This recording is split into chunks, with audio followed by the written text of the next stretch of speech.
ఇది కేవలం ప్రజాస్వామ్యాన్ని కూనియడమే.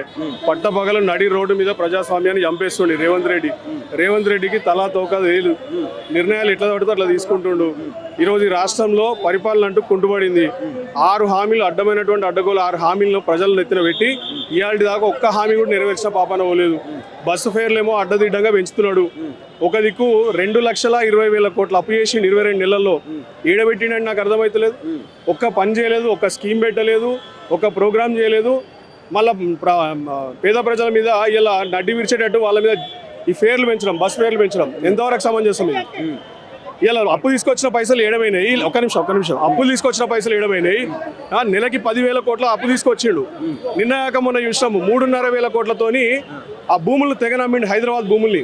ఇలా హైదరాబాద్ రోడ్ల దుస్థితేమో దరిద్రంగా తయారైంది. ఒక్కటంటే ఒక్క పని కూడా సక్రమంగా లేదు ఈ ప్రభుత్వంలో. రేవంత్ రెడ్డికి అసలు కనీసం తలకాయ పనిచేస్తుందా లేదా అనేది ఇలా సగటు నాయకుడు ప్రశ్నిస్తూ సగటు కార్యకర్త ప్రశ్నిస్తున్నాడు. ఇలా